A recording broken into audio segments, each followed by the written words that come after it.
Le lendemain à nouveau, 24 heures sans Prosium ont totalement chamboulé Preston qui se réveille assailli d'émotions qu'il n'avait jamais ressenties jusque-là.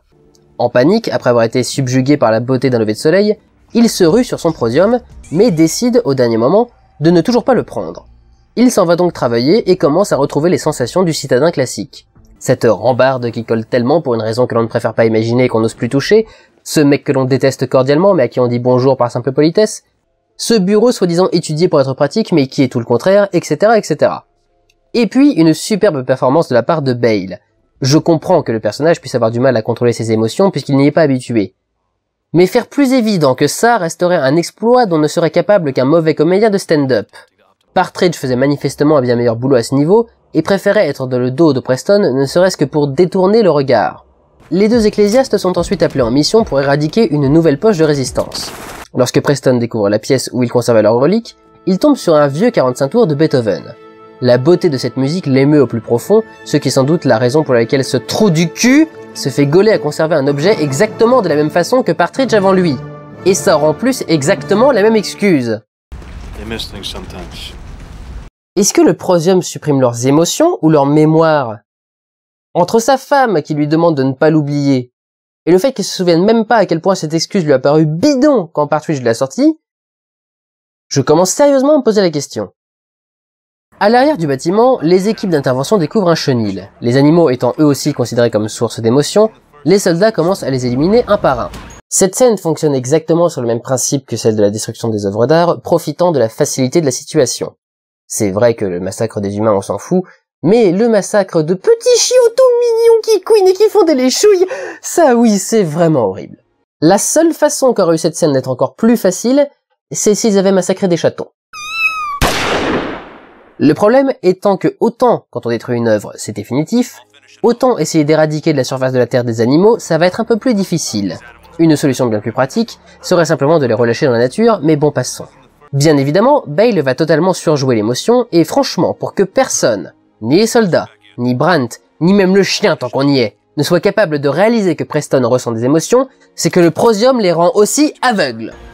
Je note tout de même une mise en scène intéressante, car Preston faisant son maximum pour détourner son regard de la scène, les chiens ne sont pas montrés tant qu'ils ne s'imposent pas à sa conscience en lui sautant dans les bras.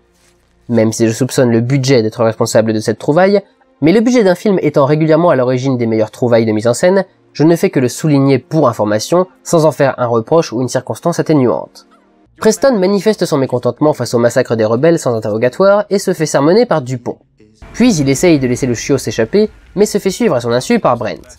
Enfin, suivre est un bien grand mot, disons que Brent est présent lorsqu'il passe un poste de contrôle, et que sa présence ici est tellement téléphonée qu'elle en est grotesque, me poussant donc à préférer croire qu'il a suivi Preston depuis son bureau. Une unité est envoyée dans le coin au même moment.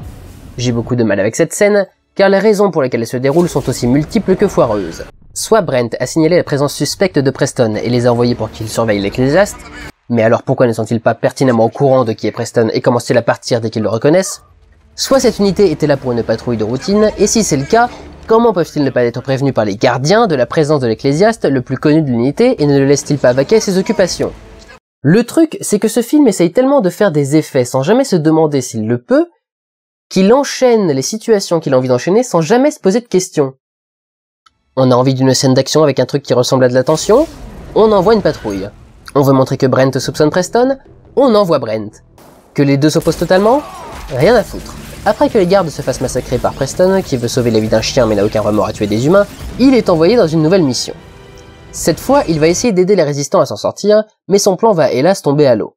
C'est là que se joue une des scènes clés, et en toute logique puisqu'il s'agit d'Equilibrium, une des scènes les plus cons de ce film. Brent, pour s'amuser avec Preston qui ne fait preuve d'absolument aucune tentative de cacher ses émotions, grâce au jeu si superbement subtil de Christian Bale, lui tend son arme afin qu'il se charge de tuer les rebelles lui-même, dans le respect des nouvelles règles instaurées par le père, suite au massacre des gardes qu'il a effectué la veille.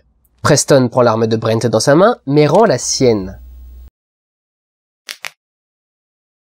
Pour commencer, si Brent se bat effectivement avec un seul flingue, Preston s'est toujours battu avec deux armes. Il est donc assez illogique qu'il ait une main de libre pour prendre celle de son collègue.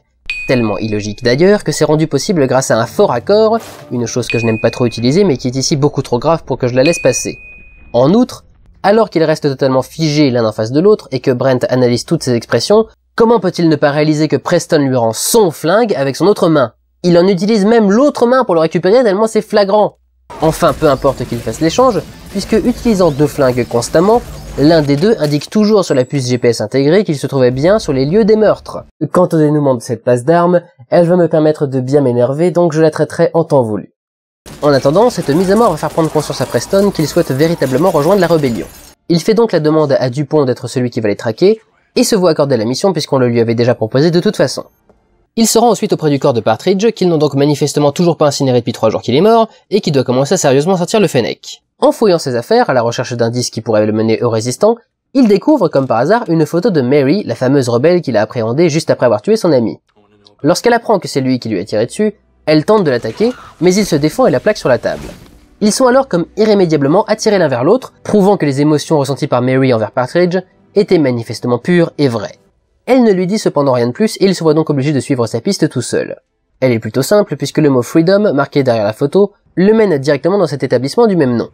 Il fait preuve de son plus grand tact et découvre l'accès au souterrain où vivent les résistants.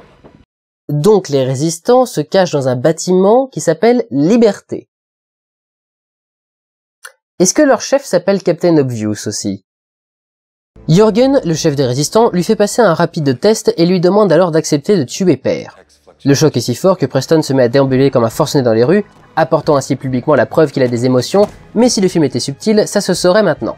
Il est interpellé par le tétragrammaton, car Dupont a eu vent de rumeurs selon lesquelles un ecclésiaste aurait des émotions et est en train de contacter la résistance. On se demande comment. Il rend visite à Mary pour absolument que dalle, et Jürgen lui explique son plan pour l'attentat contre Père. Après quoi, on passe à la mise à mort de Mary. Celle-ci lui rappelle la mort de sa propre femme, contre laquelle il n'avait rien fait, et il décide donc d'agir. Et donc là, c'est le moment classique où le héros sauve la belle qui deviendra sa gonzesse pour le reste du film.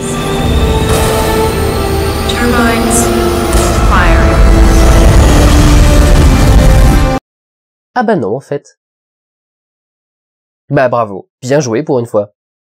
Ça tombe bien parce que le reste... Sortant du crématorium, Preston s'effondre en pleurs.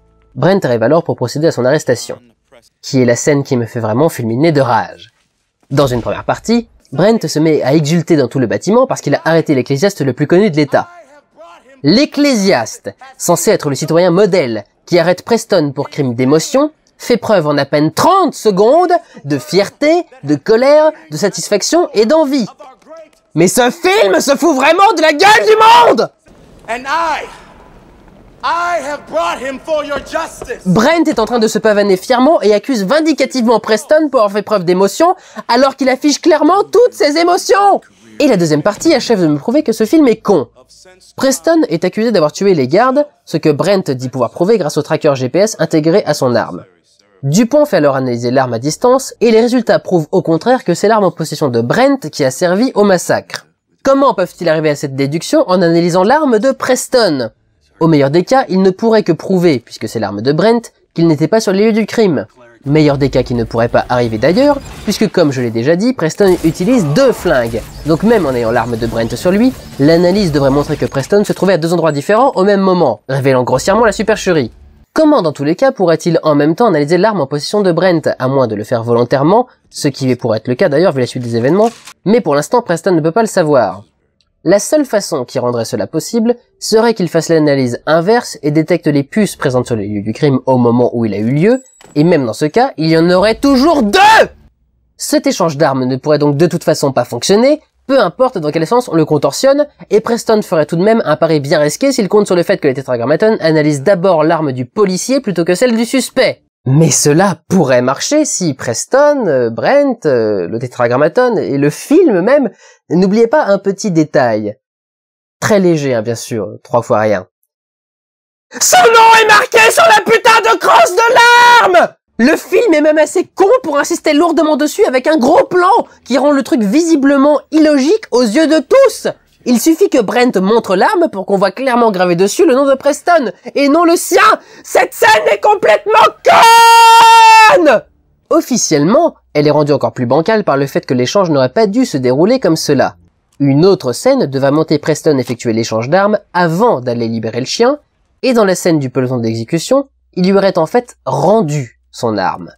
D'une, ça montre bien que le film n'est pas maîtrisé, car ne pas tourner une scène aussi importante est une preuve de travail bâclé. Mais à vrai dire, peu importe, ça ne change toujours rien au fait que Preston utilise 2 putains de flingues! Si Kurt Weimer n'avait pas été assez con, ou influencé par son chorégraphe, c'est au choix, pour donner 2 flingues à Preston juste parce que c'était classe, ce plan serait à peu près cohérent. Et s'il tenait absolument à lui donner 2 flingues, cette histoire d'arme intervertie n'aurait jamais dû voir le jour, ou alors Brent aussi aurait dû utiliser 2 flingues. He switched them. See, I have his gun now. Of course you do. You took it when you arrested me. What? C'est complètement con!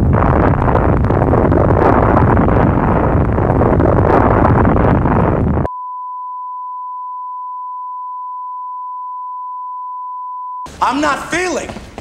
He is the one who's feeling. This is a mistake. Bien sûr, du con! Crie-le avec encore plus de rage! Cette émotion que tu caches si bien grâce à ton prosium qui marche manifestement à 100%. Pour être honnête, dans la séquence où Brent vient chercher Preston en voiture pour leur premier jour en tant que coéquipier, il dit avoir besoin de faire réajuster son traitement au prosium. Mais enfin là, quand même, c'est un peu beaucoup. Bref, malgré ce bordel illogique, Ducon se fait arrêter et Preston est félicité par Dupont. Il rentre dans son appartement pour s'assurer que l'enquête de routine qui se déroule chez lui ne découvre pas le prosium qu'il cache dans sa salle de bain depuis le début. Il le fait avec la subtilité qui lui est propre, puisqu'après être rentré précipitamment chez lui, il se dirige droit vers la salle de bain et s'y enferme. Un comportement pas du tout suspect. Il aurait quand même pu essayer de trouver une excuse. Bon, j'arrive tout de suite, messieurs, mais je dois d'abord faire caca. Et voilà, ça marchait beaucoup mieux. Il découvre alors que son fils l'avait démasqué depuis longtemps, ayant lui-même cessé de prendre son injection depuis la mort de sa mère, tout comme sa sœur. Sur le principe, je dis pas non, mais qu'est-ce qui les ajoute à l'histoire, ces gosses? Et sa femme, par la même occasion. Si c'était pour montrer la dévotion de Preston à son travail, on n'avait pas besoin de ça. La mort de Partridge suffisait, et si on retire du film sa femme et ses gosses, cela devient à la limite de l'acceptable. L'histoire des flingues et la base du film anti-émotion serait toujours débile, mais au moins il resterait cohérent envers lui-même. Le plan des résistants se met en place. Il laisse volontairement Preston les arrêter, sont embarqués, et Preston gagne le droit de rencontrer Père. À son arrivée, on lui signale qu'il va passer un test d'émotion. Il entre dans la salle, se fait confisquer son sabre de cérémonie, et le test commence. What would you say is the easiest way to get a weapon away from a Grammaton cleric? You ask him for it. Eh bien oui, Ducon est de retour, plus fier que jamais, car en fait, tout cela était prémédité. Et oui, absolument tout. Père avait en fait prévu d'utiliser Preston pour infiltrer la résistance en prévoyant qu'il aurait la capacité de ressentir des choses. Ce qui est débile alors que le film croit ça intelligent pour plusieurs raisons. Comment cela aurait-il pu être prévu alors que l'élément déclencheur de tout cela est le fait que Preston ait fait tomber sa capsule de prosium? Vous pourriez me dire que l'élément déclencheur est le moment où il tue Partridge, mais si la mort de sa femme n'a pas réussi à lui faire bouger son cul, je ne vois pas pourquoi celle de Partridge le ferait même si elle est de la main de Preston. À supposer que ça l'ait retourné, s'il n'avait pas fait tomber sa capsule, il aurait pris sa dose ce jour-là, et le suivant, et encore le suivant, comme après la mort de sa femme. Quand Dupont le titille à ce sujet d'ailleurs, ce que le film essaye de faire passer pour le moment de la sélection de Preston, c'est son honneur et son orgueil qui sont blessés, même s'il ne devrait pas en avoir, qu'il n'ait pas été foutu de voir que sa femme ressentait des émotions. Aucune raison que cela le pousse à réfléchir sur le bien fondé de sa mission. D'autre part, plutôt que de prendre un ecclésiaste qui ignore sa capacité à ressentir, pourquoi ne pas en prendre un qui en est déjà conscient et a déjà intégré la résistance? Comme Partridge par exemple. Enfin, comment ça, sa capacité à avoir des émotions? Tout le monde peut avoir des émotions, c'est d'ailleurs pour ça que tout le monde suit ce traitement au prosium, qui manifestement ne marche pas d'ailleurs, puisque tout le monde dans ce putain de film a des émotions, et arrête de prendre cette putain de capsule! Ah, et Père n'existe pas, en fait c'est Dupont depuis le début du film. Ça aurait pu être un retournement intéressant, mais dans un film complètement inconsistant, on s'en fout juste totalement.